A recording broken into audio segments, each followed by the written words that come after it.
Renan, eu queria te perguntar o seguinte. Você já tá... Não sei se você já recebeu informação do senador Ângelo Coronel falando de você.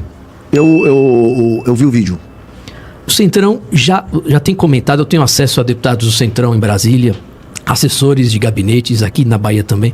Quem é político tradicional já sabe que você tá um fenômeno. Sim. Você já tem ciência disso? Não, isso sim. Isso, certeza absoluta. Eu não falo do bolsonarista débil mental, todo respeito aos bolsonaristas, mas o sujeito, o político profissional, sim, que ganha dinheiro fazendo, ele já sabe número, ele sabe rede social, sabe audiência, sabe, tem tracking. Você já tem noção disso, então? Tenho tracking, assim, tracking dos mais diferentes estados do Brasil. Não posso boca de sandália, que eu sou o famoso boca de sandália, mas trackings me dando 8 no estado aqui, 6 no estado ali, 9 no estado acolá. Os trackings regionais, eles estão mais generosos do que as pesquisas oficiais. Até você havia falado da Datafolha. Eu conheço o pessoal da Folha de São Paulo, eu tenho respeito pelo pessoal da Folha. Mas eu não consigo olhar uma pesquisa que põe a Samara. Assim, não dá. Não dá. Sim, não tô falando nem que é má fé, vou tentar ser justo. O cara chega um resultado desse na pesquisa, né? O Instituto tem que falar, olha, temos que rever o método. Não funcionou, porque isso aqui claramente não tá fazendo sentido. Claro. Então, eu acho engraçado que os trackings que são encomendados pelas campanhas, ou seja, ali é resultado real. Isso aqui é um diagnóstico real da situação. Eles me dão sempre muito maior do que as pesquisas que são publicadas, tirando o caso da Atlas, que é uma pesquisa internacional. O fato da Atlas ela ser internacional, ela obriga que ela não tenha, vamos dizer, compromissos locais que façam ela perder a credibilidade dela. Outros institutos não, né? Então, quando eu pego Atlas e quando eu pego os trackings, aí eu vejo outra coisa. Outra coisa, os trackings, mesmo dos institutos grandes para as campanhas, são diferentes também dos resultados. Então, os políticos têm acesso e eles sabem uma coisa. Uma coisa é a intenção de voto. Outra coisa é a intensidade da intenção de voto. Uma pessoa que está dando hoje a intenção de voto na nossa pré-candidatura é uma pessoa que está com uma intensidade muito grande, então ele é um multiplicador. Então o político do Centrão percebe, tem aquele cheiro de pólvora de uma coisa que vai explodir em algum momento, porque ele está vendo que a intensidade das pessoas que estão falando a meu respeito é muito maior do que a dos demais. Real, vou colocar um ponto. Minha pré-campanha é muito mais intensa do que a campanha do Flávio, mas incomparavelmente mais intensa. As pessoas estão fazendo pré-campanha. Teve um evento de filiação do partido no fim de semana, foram milhares de carros adesivados, sem participação minha. Eu nem participei, eu tava num evento. Tá acontecendo. E isso é sintomático de uma campanha viva. Já, assim, o Kim tá recebendo ligações e abrindo conversas lá no Congresso que ele nem sequer imaginava. Nem sequer imaginava. Ele falou, Renan... Com pessoas que nunca ligaram pra ele e não ligariam numa situação... normal. E de regiões das mais assim... tem um deputado do Espírito Santo e outro de Alagoas que quer conversar com o Renan. E... o pessoal lá do Paraná te mandou mensagem...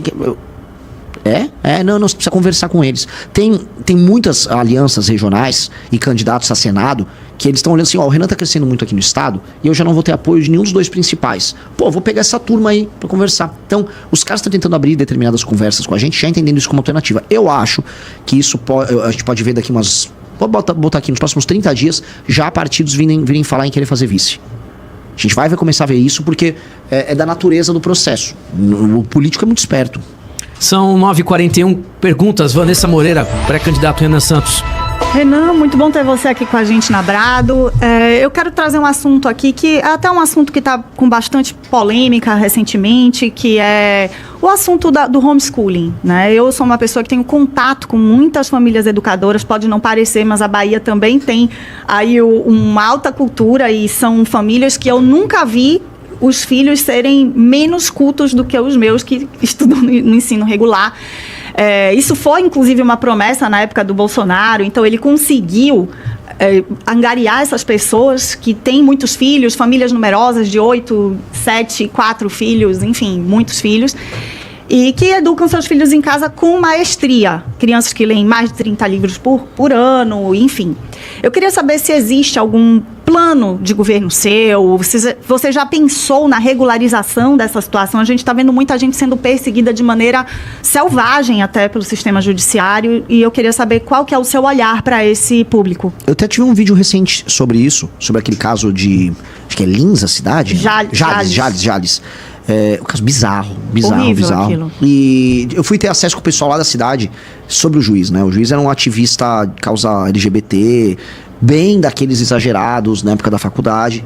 E é muito louco porque o que você percebe é o cara vê uma iniciativa que envolve um sistema de valores muito diferente do dele e a reação dele é afrontar. É uma coisa... É um despacho completamente sem sentido que busca ser ele próprio uma afronta. E eu nunca entendia por que isso afrontava tanto eles, por que isso incomodava tanto. Mas esse é um tema que para a esquerda, estranhamente, porque eu digo assim, ele não é um tema que vai alterar a dinâmica em que o Estado precisa ter, vamos dizer, um ensino em escala, um serviço de, vamos dizer, de educação funcional, ou o setor privado. Não, ele é uma opção que famílias têm quando elas querem elas próprias prover o ensino para seus filhos. Na maior parte dos casos, as crianças olhando do homeschooling, na verdade, têm desempenhos bem acima da média. Muito acima da média. Assim, é incomparável. Os Estados Unidos, toda a literatura a respeito mostra isso. Então, por que a preocupação, se eles gostam de falar de políticas públicas baseadas em evidências? As evidências estão ali, funciona. O despacho do juiz foi um despacho bem naquela linha, olha, mas ela não está tendo acesso a elementos da cultura popular brasileira. É tão caricato, né, citar o funk como elemento da cultura popular brasileira. Parece que o cara quer tipo um vilão de filme, sabe? O cara, tipo, é sério que o cara fez isso? Ele se transformou num meme no despacho.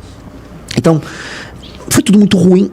E isso gerou, vamos dizer, uma discussão boa dentro da nossa própria base, porque a gente sempre foi favorável ao homeschooling, mas nunca foi uma pauta central.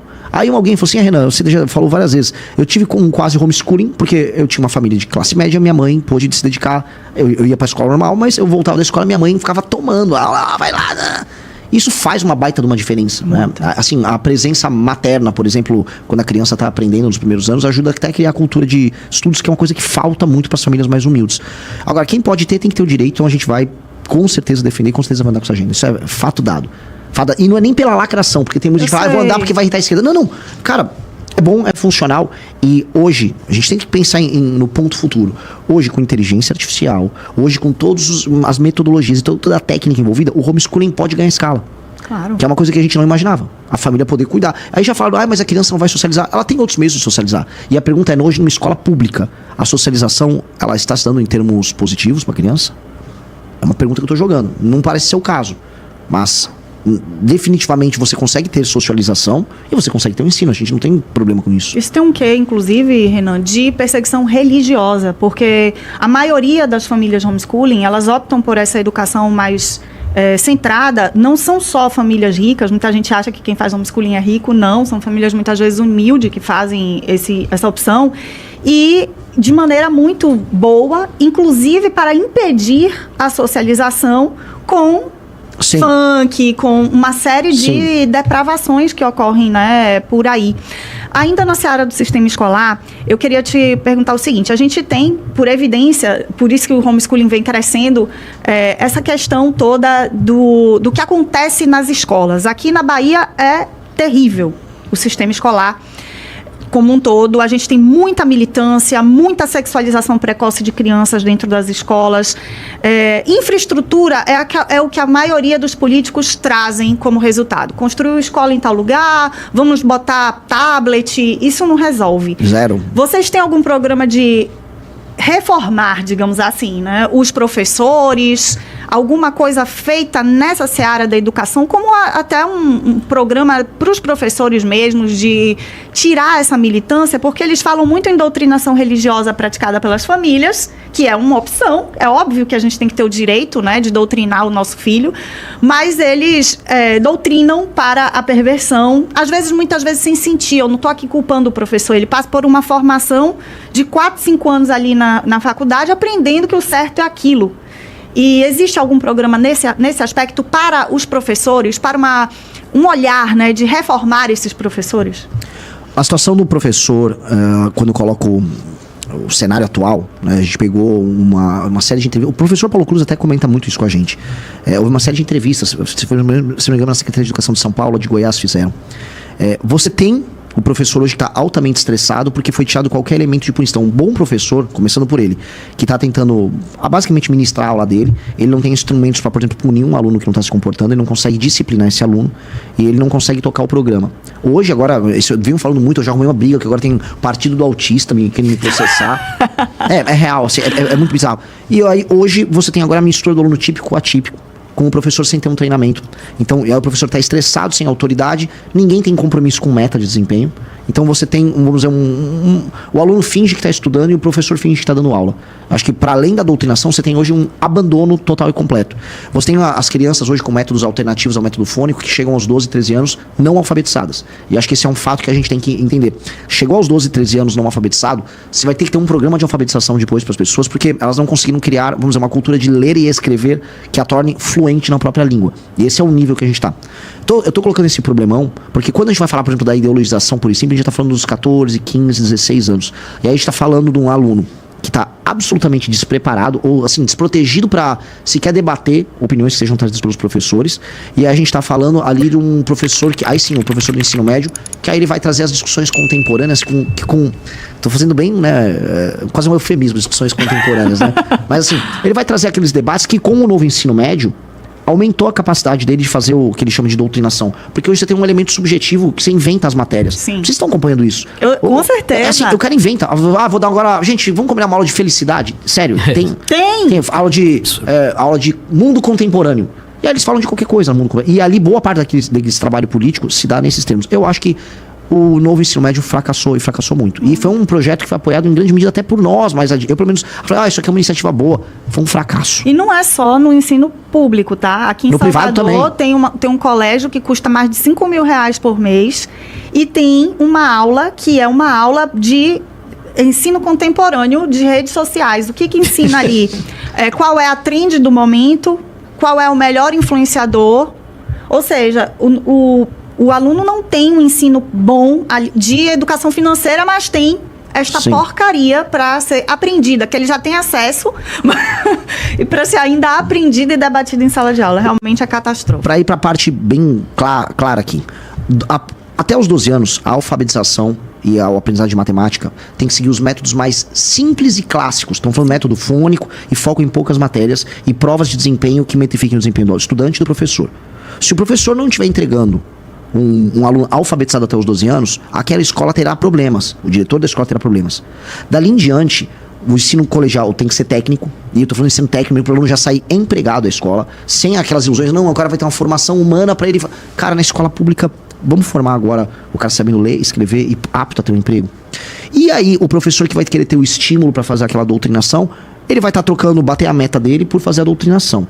Eu não sei como proibir certos elementos de doutrinação, porque vou ter que gravar, começa a entrar numa discussão bizantina. Mas se eu punir o professor pelo baixo desempenho do aluno, ele vai ter que gastar o tempo dele cumprindo as matérias dele. E eu acho que o caminho tem que ser nessa direção. Oxente, meu povo arretado, se tu quer saber tudo sobre o MBL, o Partido Missão e cada cara que tá nessa história, não perde tempo. Se inscreve agora e ativa o sininho, porque essa onça aqui vai te mostrar os melhores cortes.